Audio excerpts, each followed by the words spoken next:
WTOP's American Nightmare podcast series, Unknown Subject, is brought to you by Simply Safe. Simply Safe Home Security is different. They keep you safe and help you save. Get 40% off Simply Safe's advanced security system, because at Simply Safe, your safety is the only thing that matters.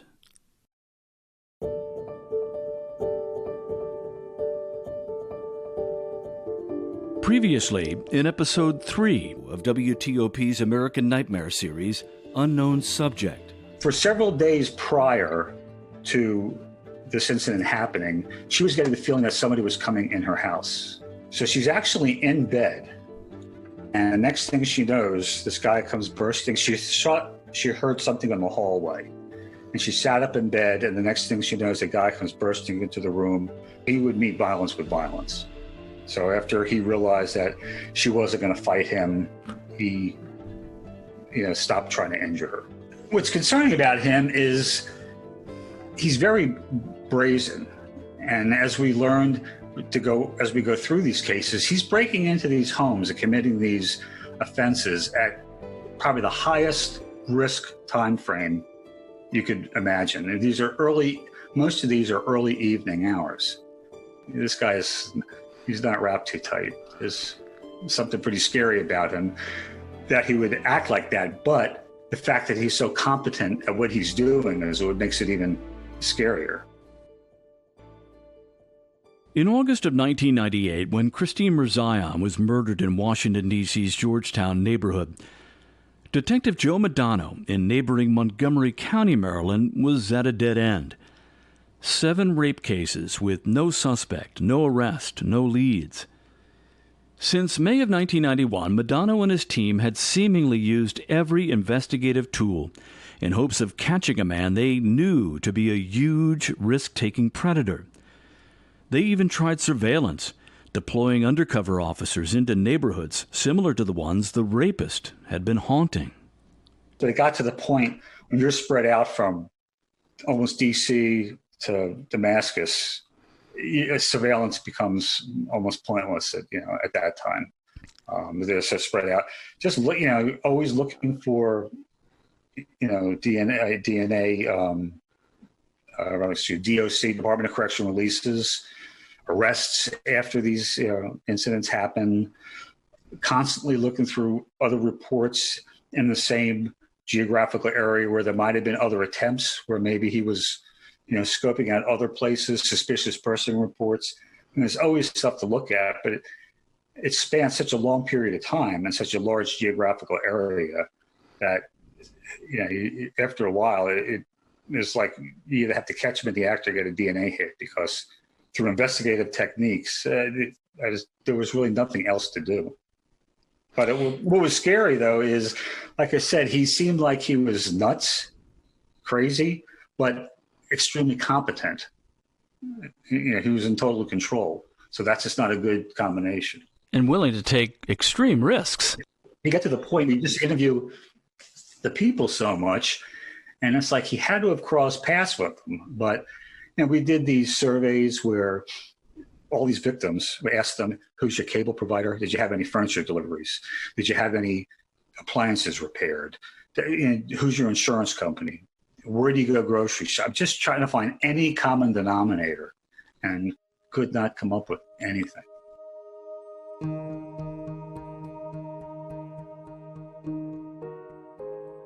That, for an investigator, must have just driven you crazy. It was. It was.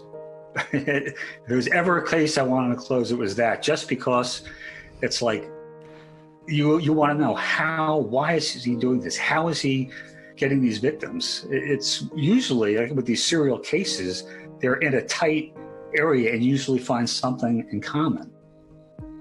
But they weren't, even though these were spread out all over the place, you say, okay, well, they're random, but they weren't random, because he did his homework. He went into the house knowing that he's not going to meet any resistance. He wasn't afraid of dogs. One woman's husband is away on a business trip. So he knows that. He's watching these homes for a period of time. And the fact that he So the other thing that really bugged us is the fact that he's doing it in such a high risk time period in the early evening. The only thing that I could think of was that he was married or living with somebody where his time is accountable. He can't be out at 2, 3 o'clock in the morning because he would get in trouble with a wife or girlfriend. So he had to be accountable to somebody. Or why risk doing it at a time when literally everyone's home? Yeah. Early evening is everyone's home. You have the greatest chance of being seen or caught.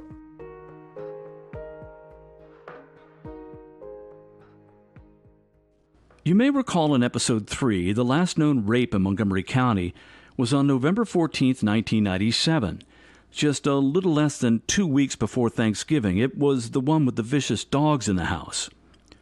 10 months later, Christine Mirzayan was murdered in Georgetown. It was August of 1998.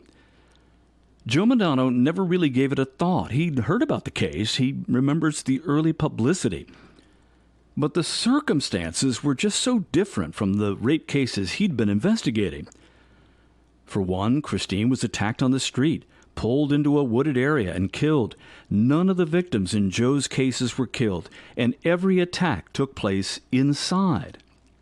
The one common denominator was the huge risk the killer took in grabbing Christine off Busy Canal Road and forcing her into the woods.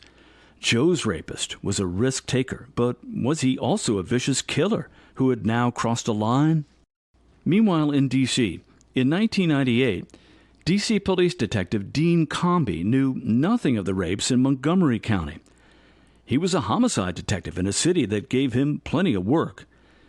And as the calendar turned from 98 to 99 and then into 2000 and beyond, the investigation into the murder of Christine Mirzayan was basically sitting on a shelf. It's very frustrating. Very frustrating. Again, there are landscapers in the background of this clip because the interview was outside.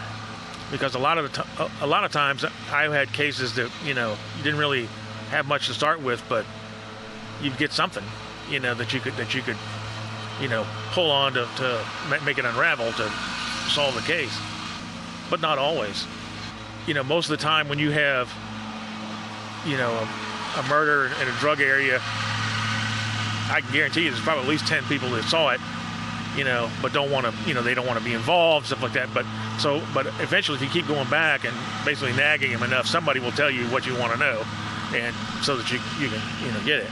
But in this particular case, nobody, there was no witnesses. There was no witnesses that actually saw anything. Anything probative, I guess I should say.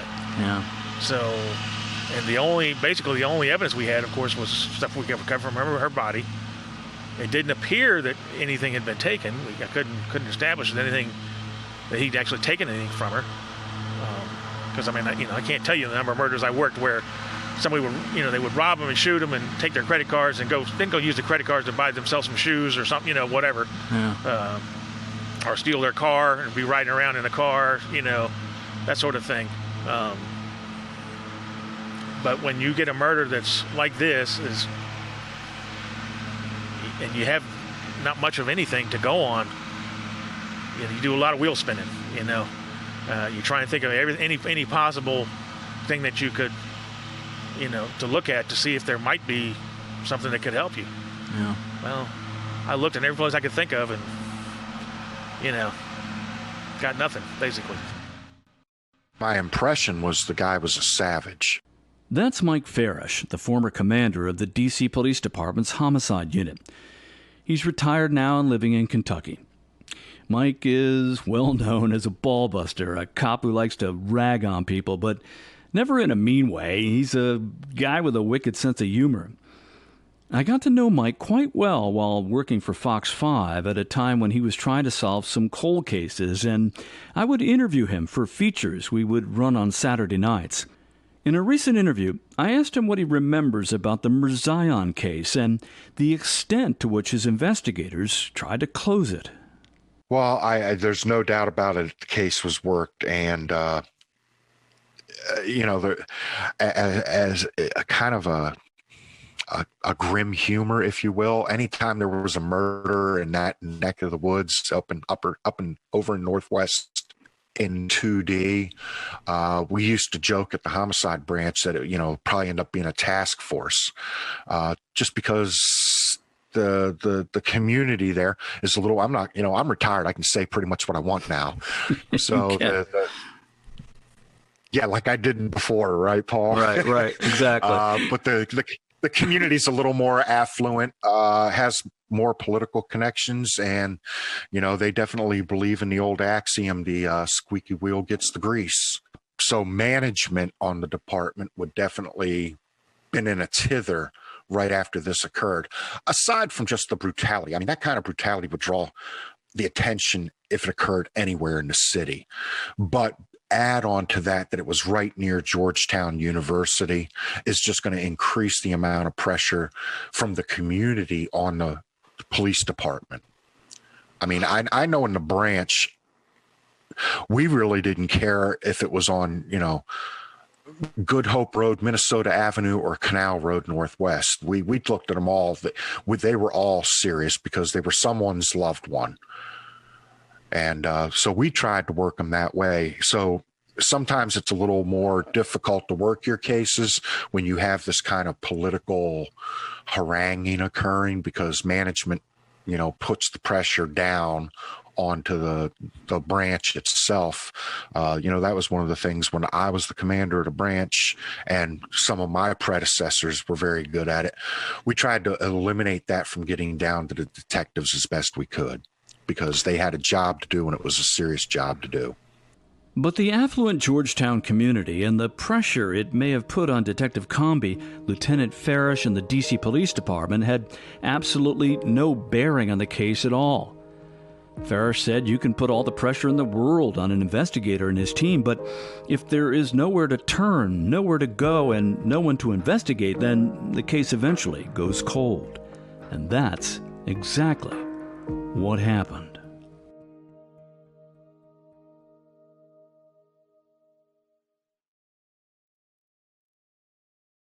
Hi, it's Paul Wagner.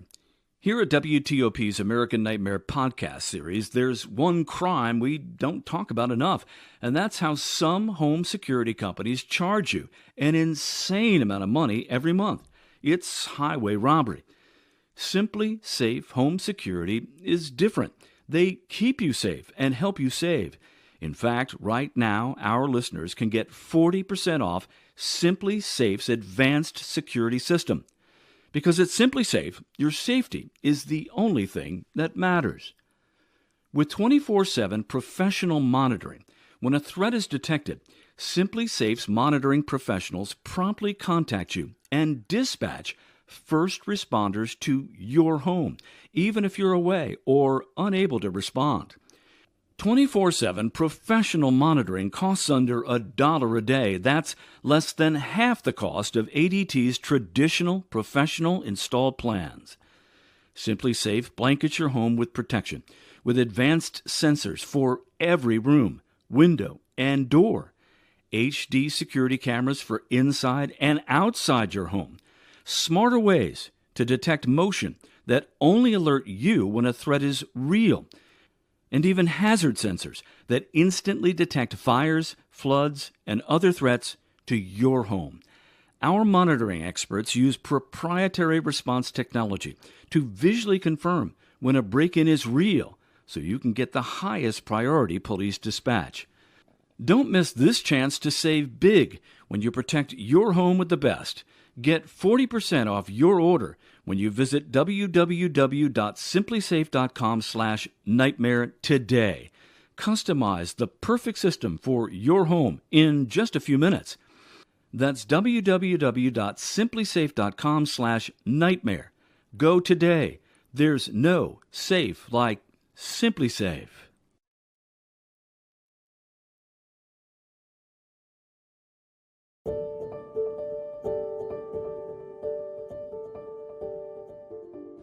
According to court documents I've seen, police received some 100 tips and leads in the case over the years and investigated a good number of them. 3 years after Christine was killed, another D.C. intern went missing, a case that drew international attention and saturation coverage on cable news. I'm sure you've all heard the name Chandra Levy, the intern for the Bureau of Prisons who vanished one spring day after leaving her DuPont Circle apartment. The case drew incredible scrutiny when she was romantically linked to Congressman Gary Condit. The search is on in the district for a missing woman. Her name is Chandra Ann Levy. She is 24 years old and hasn't been seen since April 30th. Levy lived in an apartment on 21st Street in Northwest Washington. She has no history of this, and based on the fact that we went to her apartment to check on her welfare. I worked that story hard that summer and broke a number of angles in the case. The appetite for news and Chandra's disappearance was off the charts. I've never seen anything like it. Eventually, her body was found and Congressman Condit was ruled out. For a while, there was some speculation Christine's murder could be connected to not only the disappearance of Chandra Levy, but another young woman who vanished from DuPont Circle under mysterious circumstances. Anything is possible. We're still going on all scenarios, but it just leads me personally to think that foul play was involved. Joyce Chung was a young government attorney whose body turned up in the Potomac River months later. Even David Hackos, Christine's widower, wondered if there might be a connection between Christine's killing and the disappearance of Levy and Chung. But there was never any hard evidence linking them. Eventually, police made an arrest in the Levy case, charging an undocumented man from El Salvador who had previously been convicted of attacking women in Rock Creek Park, where Levy's body was found.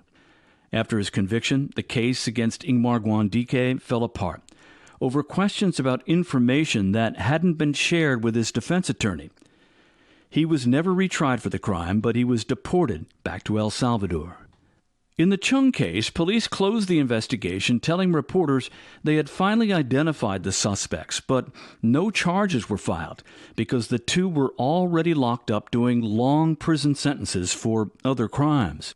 But Christine's case remained wide open. For Detective Dean Combee and Christine's family, it seemed the only hope now was that DNA, hoping and waiting for what's known as a cold hit, a direct match in the FBI's CODIS database.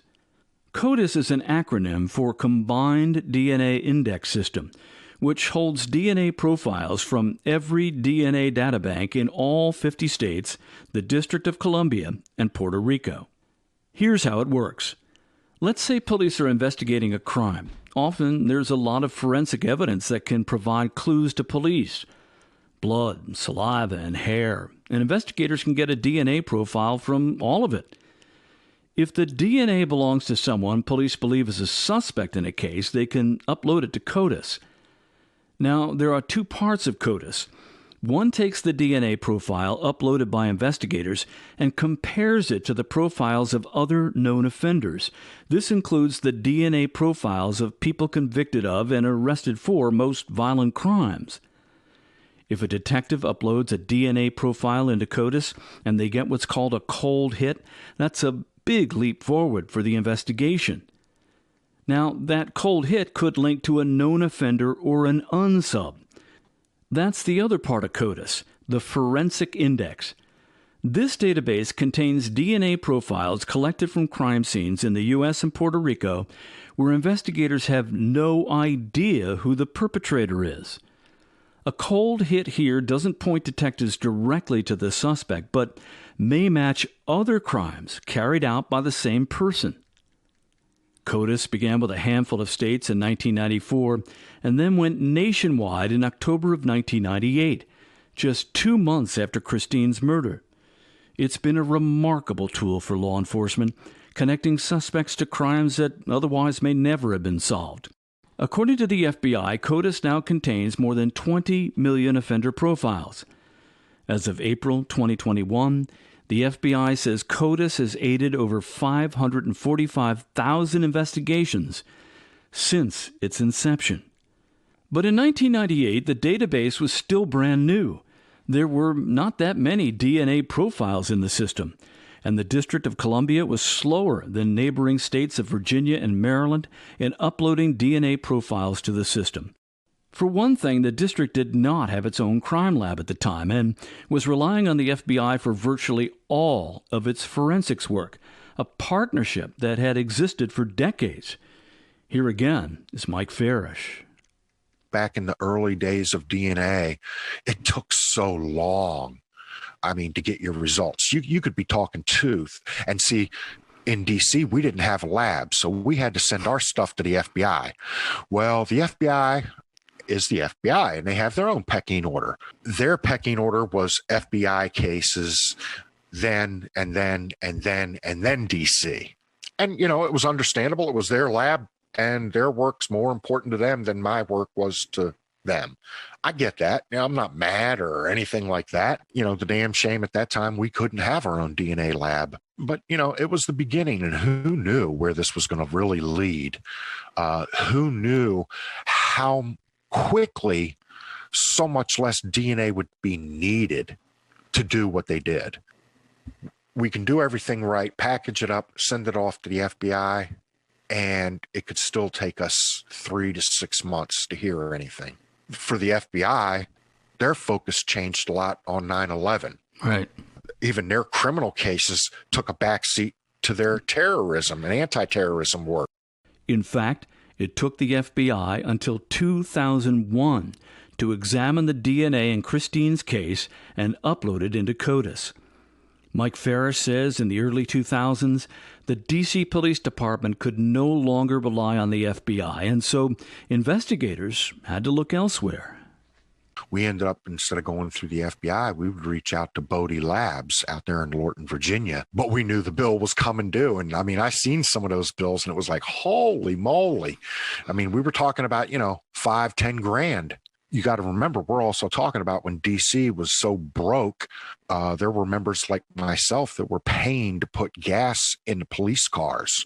In the late 90s, D.C. was on the brink of financial ruin, and the federal government had installed a financial control board, which watched every penny being spent for years. It was ridiculous is what it was. Yeah. And to get them to approve us sending DNA to somewhere like a Bodie lab, and not actually having to climb the mountain and talk to the Dalai Lama to get it was, unheard of. While there were clearly some kinks to work out, CODIS was leading to some amazing breakthroughs in solving cold cases around the country.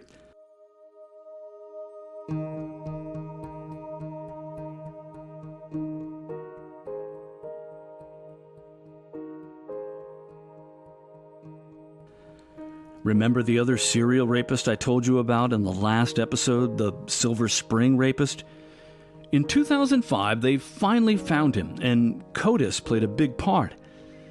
This is kind of a complicated story, so stick with me. It turns out the man who was preying on women in Silver Spring in the late 80s and early 90s had moved out of the area in 1992, first to New Jersey, and then points elsewhere. By 2005, the man, Fletcher Anderson Worrell, was in Georgia and attempted to buy a shotgun in DeKalb County. The background check turned up 2 arrest warrants for New York, where he'd been charged for a 1973 rape but skipped town. After his arrest, prosecutors reopened the 1973 New York rape case, and buried in an evidence locker, they found a pair of women's underwear, the victims, and they tested them for DNA, something that didn't exist in 1973. It turned out Worrell's DNA was on that underwear, and when investigators uploaded the sample to CODIS, the system lit up. Worrell's DNA was also linked to 2 sex assaults in New Jersey and 9 attacks in Montgomery County, Maryland. He was first convicted in New York and given a 30-year sentence in Attica State Prison. Convictions in New Jersey and Maryland followed. The Silver Spring rapist locked up after nearly 3 decades. When he was arrested, the New York Post called the evidence that helped nab him a DNA time bomb. Investigators in D.C. were surely hoping for something big to go off. in Christine's case, too.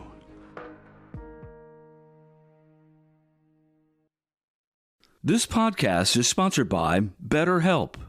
Now a word from our sponsor, BetterHelp. It can be tough to train your brain to stay in problem-solving mode when faced with a challenge in life, but when you learn how to find your own solutions, there's no better feeling. A therapist can help you become a better problem solver, making it easier to accomplish your goals, no matter how big or small.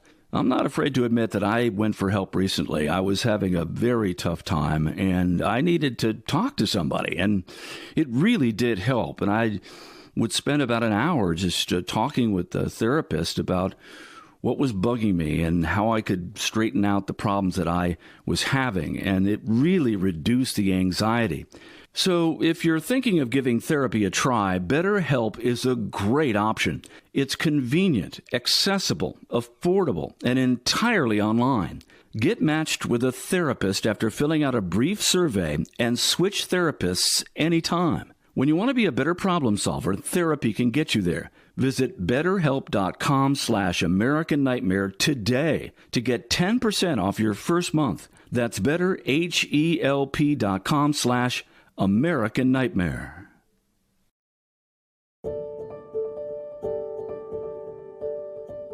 It's another summer in D.C. It's now 2011, 13 years after Christine's still unsolved murder. I was working for Fox 5 TV in Washington, D.C., where I had the police beat.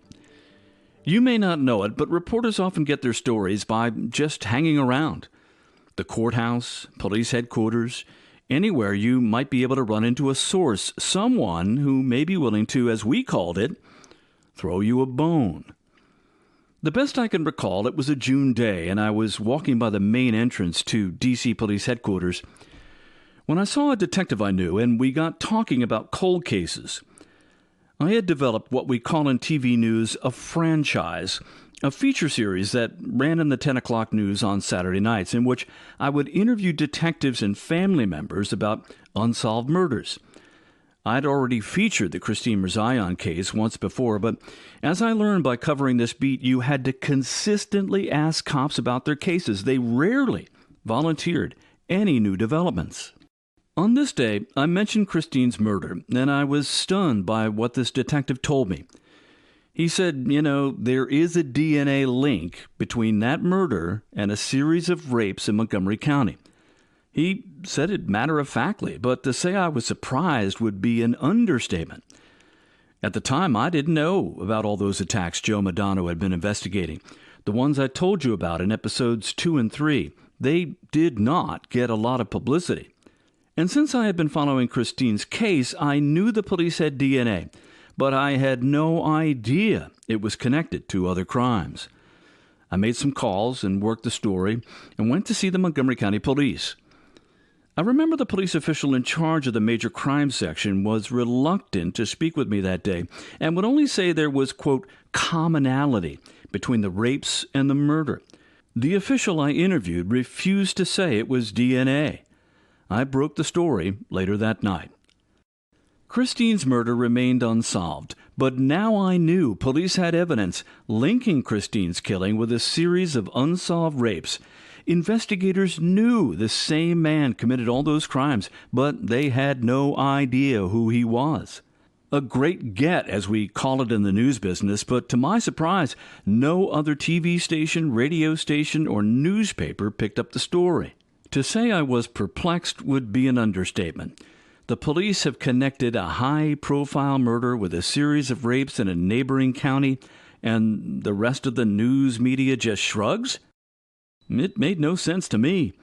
And there was another very puzzling thing about the connection between Christine's murder and the Montgomery County attacks. The match was actually made years before, but never made public.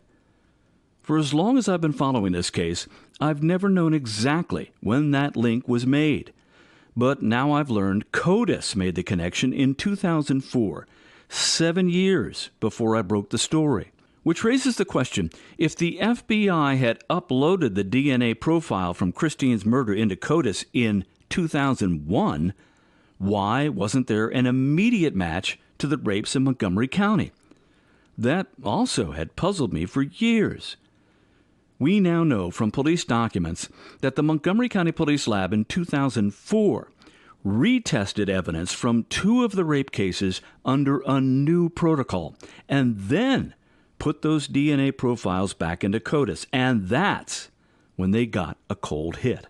Detective Dean Combee says he got word from his supervising sergeant, J.C. Young. J.C. Young called me up on the phone and said, "Hey, you got a CODIS hit on Merzalian." And I was like, "Sweet," because I'm, He says, "But it's an unsub though." I was like, "Now what does unsub mean?" It's unknown subject.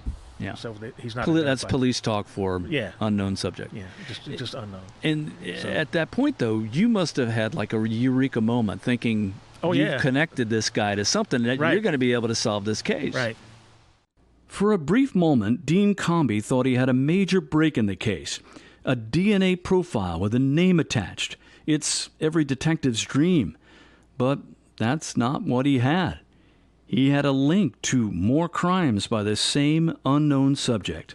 And in some ways, that CODIS hit linking Christine's murder to the Montgomery County rapes only deepened the mystery. Who was this guy? Detective Combee suddenly had a number of new leads to follow, and Joe Mudano was about to become his new best friend. The FBI never called us, but CODIS notified Montgomery County that there was a match to like 8 rapes that they had up there. So, I contacted Joe Mudano, and we got together and we, kind of exchanged information and stuff like that. I went up there several times and we, looked at each other's cases and so on and so forth. And I got a lot of the materials from them. And I can tell you right now, if we'd have just relied on like MO alone, never would have associated him at all. Never.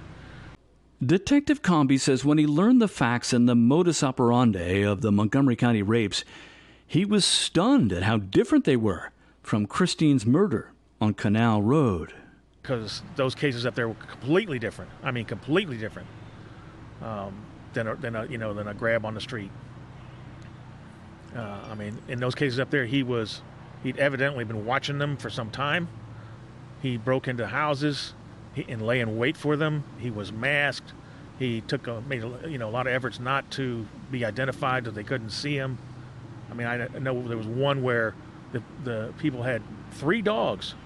3 good-sized dogs, and he just got them right on into a bedroom, and they never bit him or anything. It's just like, man, what the hell, The CODIS hit also surprised Joe Mudano, and it actually sent investigators digging for more possible links. Do you recall getting the notification that the Merzalian murder was connected to your rape cases? Yeah, I do, and I was like shocked as soon as.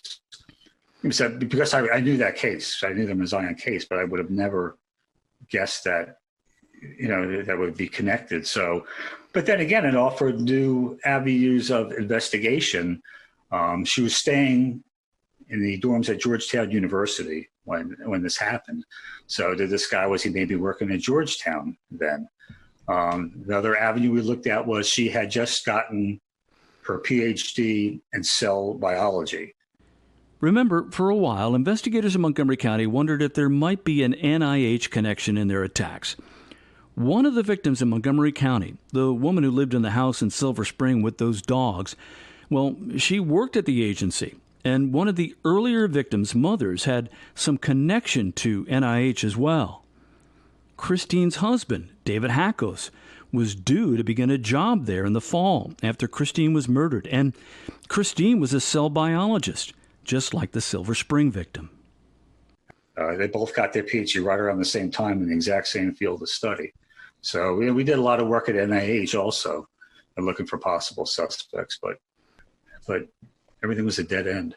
Again, here's Detective Dean Combee. It was kind of unusual because most of the victims were well-educated women like Christine. We started getting that stuff. I started looking at people from academia, science. I was looking at, because they had people, security guards from where she, where some of these women were working, because some, apparently, well, at least one of the instances, the woman had a roommate who was who had gone out of town the day before, before she was attacked, and who knew she was going to be alone? I mean, so you had to be watching her continually, or had to have some knowledge that she was going to be alone in the house. So I mean, we were looking at the security folks. I mean, anybody that might have known that she was going to be alone at the house.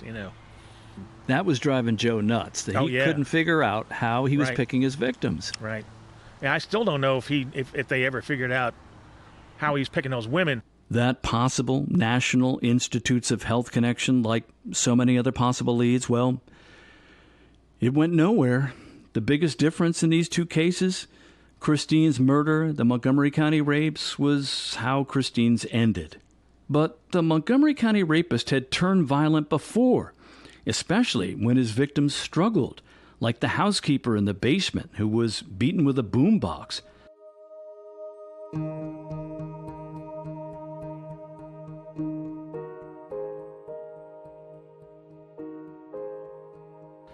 Remember what Christine's husband, David Hackos, told me? Christine was a fighter. She was fearless. She would have fought back. I think that's why she was killed, because she would have fought very hard back. Yeah. She would not have allowed herself to be raped.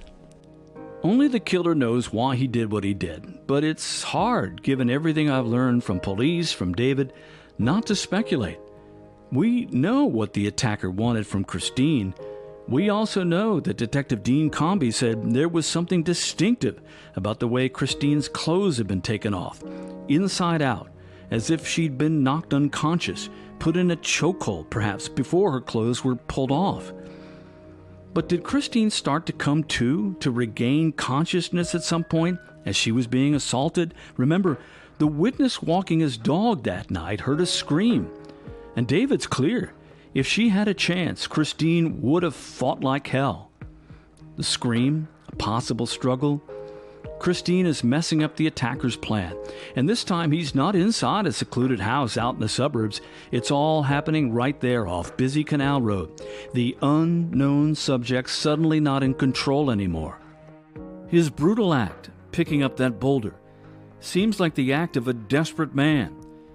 After years of preying on women, is he scared he's going to get caught? Smashing that 73-pound rock into her head, committing a monstrous act of murder, and the ultimate act of cowardice.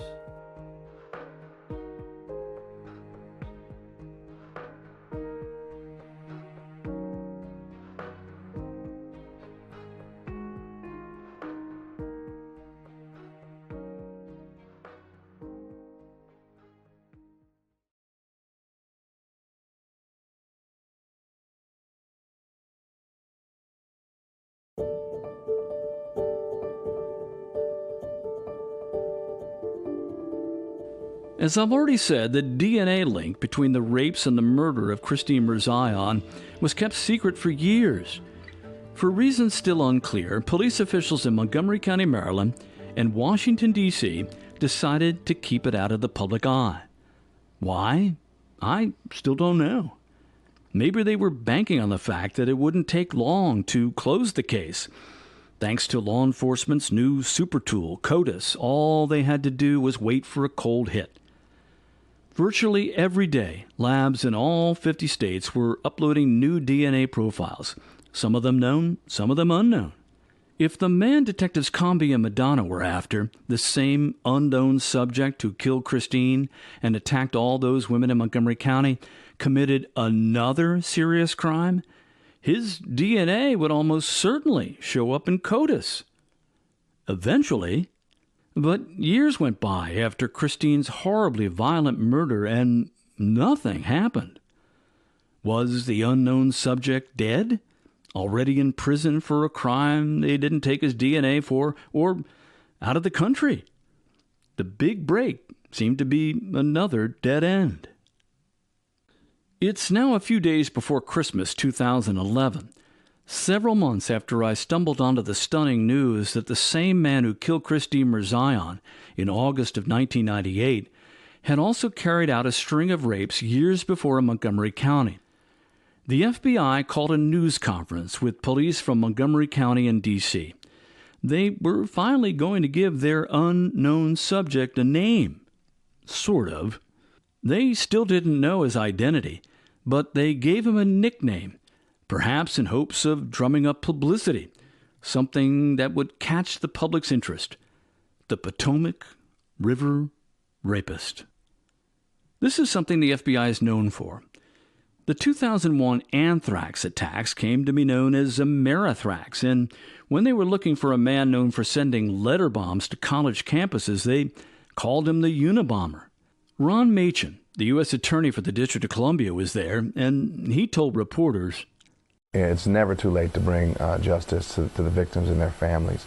We believe an individual that was responsible for these attacks is still on the loose, and we need the public's help in trying to find that individual and hold him accountable."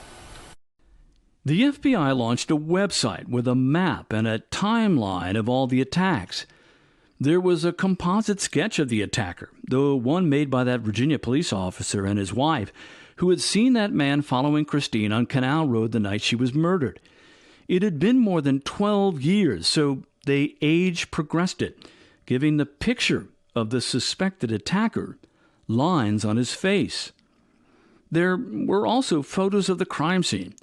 In the dirt and brush off Canal Road, there's a photo of a pair of sunglasses and Christine's intern key card. Sadly, it has an expiration date of August 8th, exactly 1 week after she was murdered, and the large, bloody rock police said the attacker used to kill her. The FBI had put up billboards and posters in bus shelters, a composite picture of the suspect with the words "wanted," sought for questioning. The Bureau was also offering $25,000 to anyone who could help investigators find the man responsible for the crimes. There's no piece of information that's too small or any information that we wouldn't be interested in looking into, because those are the things that sometimes build the puzzle and bring this case together. So if anybody has any information or any thoughts about who this might be, I urge them to contact their local police or the FBI. That's David Gillespie. He was also at the news conference in his capacity as the Montgomery County Police Department's Director of Major Crimes.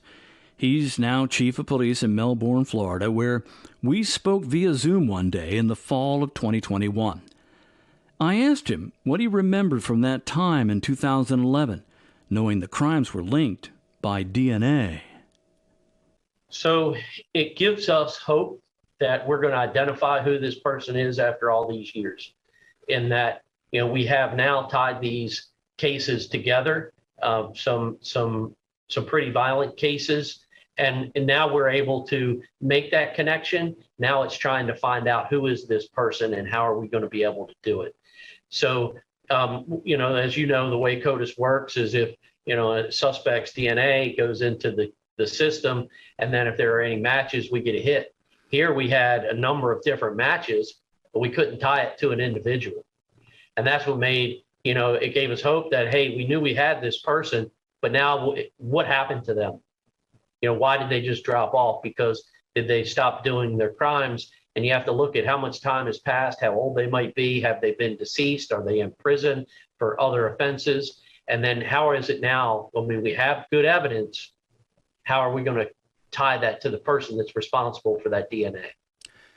Yeah, because at that point, you had a period of at least 12 years where there was no seemingly criminal activity that could be tied to this guy's DNA after Christine Mirzayan's murder. So at that point, you and your detectives are wondering, right, where is this guy? Is he locked up? Is he dead? Has he left the area?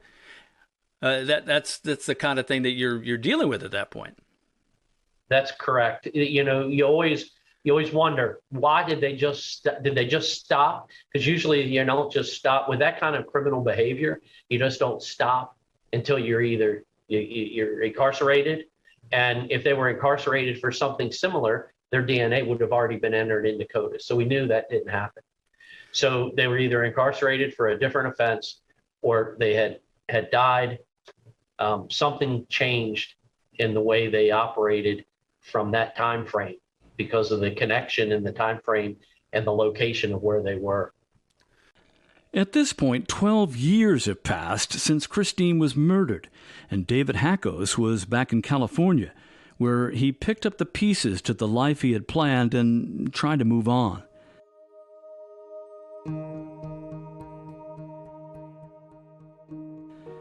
David told me he had no idea investigators had linked the cases until he heard it on the news. I don't know what I thought about it. I mean, to me, it was just a piece of information that would hopefully help them find the person, the perpetrator. Because, you know, with all of those rape cases, you know, there were, and the fact that that I think all of the victims had survived, right? And they were able to provide a lot of identifying information about the individual at that time. So, but it still took, I mean, it still was not, I mean, even with all that extra information, they were still not able to find the person. That big effort with the website and billboards was inspired by a similar public information blitz that led to the capture of the East Coast rapist in March of 2011. In that case, police arrested the suspected attacker, wanted in 14 sexual assaults in Maryland, Virginia, Connecticut, and Rhode Island, within days of launching it. Investigators got a tip and put a man under surveillance, and when he threw away a cigarette, they collected it and tested it for DNA. It was a match. There was still a long road ahead for Christine's case, but there is a reason police hold those news conferences in hopes of generating new leads in troubling cases. After that December 2011 news conference with the FBI, a tip came in that led police to evidence that would shed new light on all of the attacks, evidence that had been sitting on a shelf for 15 years. For whatever reason, I don't know, but her rape kit basically hadn't been processed or at least uploaded into CODIS.